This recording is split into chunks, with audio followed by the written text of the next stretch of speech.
Howdy y'all, Fuzzy Biker here at Baxter Cycle in the mighty metropolis of Marnie, Iowa. We are in the Royal Enfield section. Check it out, and this is what we're here to look at today. Isn't that a beautiful thing? That's actually one of my favorite colors of the new Royal Enfield Super Meteor. That is the Interstellar Grey, I think they call it. But what I really like about it, I'm going to start with how the bike looks. Of course, I love the way the bike looks. I own one of these, but in black. I think I've got one just like that. But this one, check this out. First off, it's a beautiful cruiser. Just love the overall look of the whole thing. But check it out. Got the gray fender up front, a little bit of gray up here. Got the gray tank, or silver, whatever you want to call it. The blackened out here. This beautiful 3D chromed, just gorgeous, gorgeous emblem. And then coming down here to the side covers, black graphics. The gray back down here. Look at that little chrome piece right there. Isn't that cool? And then jumping back here, it's all black. So you fade from gray to black. Isn't that just beautiful? And just a gorgeous thing in my mind. I would have liked to have had this bike, but fate wasn't kind to me in that way. I think I have a very good looking motorcycle with the black one. I just think this one is absolutely fabulous looking. Gorgeous machine. So what is a Royal Enfield Super Meteor? It is a 648cc air-cooled, oil-cooled, parallel twin, 4-valve per cylinder, single overhead cam with a 6-speed transmission.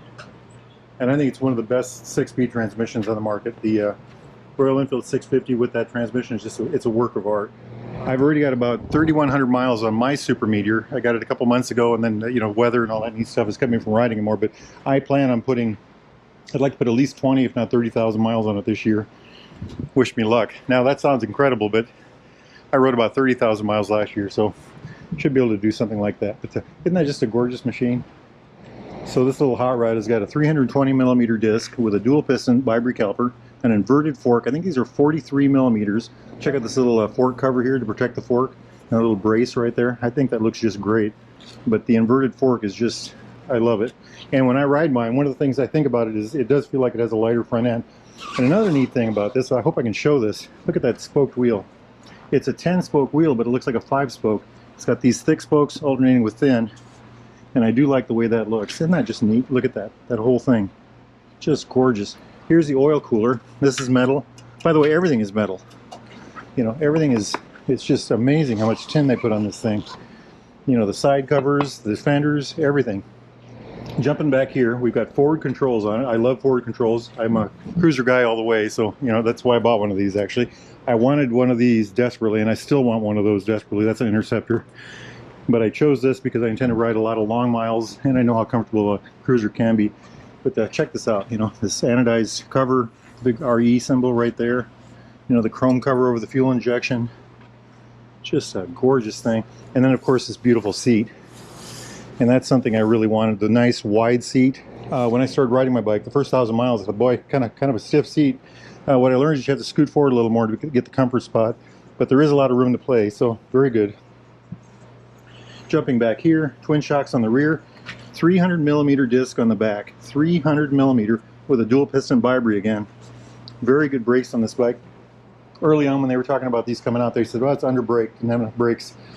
My opinion, has great brakes. I took this through Kansas City both ways at high speed, and the brakes were perfection. And by the way, the bike, the power was good too. Just a gorgeous thing, isn't it? I love the seat. I would like to have a bar in the back of mine, a backrest. Check out this back end. Isn't that just beautiful? The pipes, dual pipes, of course. You know, it doesn't need a tail tidy. It looks like it comes from the factory with a tail tidy. Very classic. It kind of embraces, you know, modern cruiser style with a little bit of classic look. It's not really a classic motorcycle style, but it's, you know, it's got a little bit of, it's got a foot in both worlds. Let's jump back around here to this side. I've got GV bags in the back of mine, and a bike like this should have that, I think, if you want, you know, if you're going to use it for any kind of traveling. But look at this. Just a beautiful, beautiful thing all the way around. Jumping up here. Now, let's start with the levers.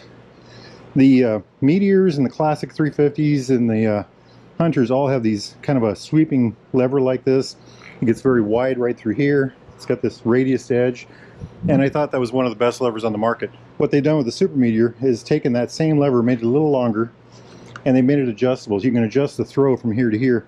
about the clutch and the brake. Now pair that with these Royal Enfield grips. They're kind of a barrel shape. They mimic the old Amal grips of past, but they work very good with the levers. Jumping up here, flash to pass, low beam, high beam, blinkers. Down here's the horn. Over here's the information button. We'll touch on that here in a minute. Jumping over here, kill switch, run switch, the start button, then the hazard lights right here, fuel of course, and then the brake. Oh, and by the way, show of forks. See that? Isn't that just gorgeous? Right through the whole thing right there. And the mirrors are in a good position. Most bikes that I buy, I have to move the mirrors out. On my Super Meteor, I have not had to do that. And they stay pretty darn clear when riding. Okay, jumping up here. It's got this big oculus, I call it. It's got the analog speedometer on the outside. You turn it on. And it's got all the little lights down here. Oil, neutral, battery light. Oil and battery lights are something I really like on a motorcycle. And this has both. Neutral light, ABS light. But then in the center, there's just about 1.5 inches across LED screen. Up here in the top is the fuel gauge. Over here is a always visible gear indicator. Over here, always visible clock. And then down here is the odometer. Now using this button over here, you can go from odometer to trip A to trip B and back. Kind of a neat system. Very simple. You look down, you can see very well. It's positioned well, so when you're riding the bike, you can just tilt down and get a quick look. It's in the right spot. Over here is the trip day tripper or trip nav or something like that. I've used that with my phone before. It gives you kind of turn by turn, directions. It works pretty well. You have to download the app, but it works pretty well. I'm going to throw this in right quick. First off, look how beautiful that is. And it's just very well done. But this is a metal fuel cap, and when you open it, it stays with the bike. You don't have to worry about losing it. But it's feels good. Very well done on their part again. Like I said, everything on this bike seems to be metal. Very well done. Anodized aluminum. Just everything is. I like it. I like it a lot. Just check that out. What have I done to my bike? My particular bike. I really haven't done much. I added a windscreen, a Royal Enfield windscreen. I did the wider foot pegs, and I added the GV bags on the back. I don't think I've done much else. What else would I like to do to mine? I don't really know. I think if I could get running boards, I'd like that. I have thought about, I want to get a backrest, and I would like to get one that has a little rack on the back, just because I intend to do so much traveling, and I think that would give me more luggage space. I don't think it would help the look that much, but the little luggage rack on the back would give me a little more carrying capacity. It's a truly beautiful machine, isn't it? Just check that out. I did do my own valve adjustment at 600 miles or 300 miles or whatever it was, and we just popped the seat off, the tank off. This came right off. There's 8 valves. Very easy to do. It's one of those lock nut and screwdriver things, very, very simple. And the oil filter was right down here. Just popped right off. Very, very good, very easy maintenance bike. I think something that everybody should know about a Royal Enfield is they come in at a good price. I think this one is $7,200 or $7,300 with a 3-year unlimited mile warranty. The next thing would be there's just loads of accessories for it. Royal Enfield made about close to 1 million bikes last year. There are companies that exist that make parts just for Royal Enfield. And then the other part is the maintenance. These are made to be easy to work on, which means the shop can do it quickly or the owner can do it himself. And that's been my experience with the bike. Absolutely beautiful machine. Check this one out here in the green. Isn't that neat? Just a beautiful, beautiful green. And then that one right there, and we're jumping away, aren't we? Okay, let's stay focused here. Now, if you all are interested in a motorcycle like this, a new or used Royal Enfield Triumph classic British bike of any type, need parts, accessories, doodads, t-shirts. Look at all those accessories. Gear, gloves, boots, jackets, a Wahoo shirt like that one right up there. Get yourself over here to Baxter Cycle in the mighty metropolis of Marnie, Iowa, or go to baxtercycle.com. Tell those guys Fuzzy Biker sent you. Now, if it's a great day out where you're all at, get out there and ride, my friends. Life is good. Wahoo!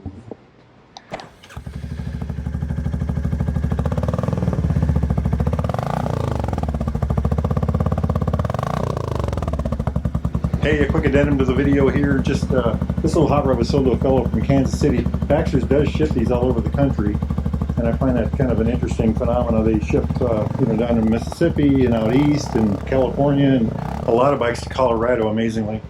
But that one is going to Kansas City today. What a hot rod. Wahoo!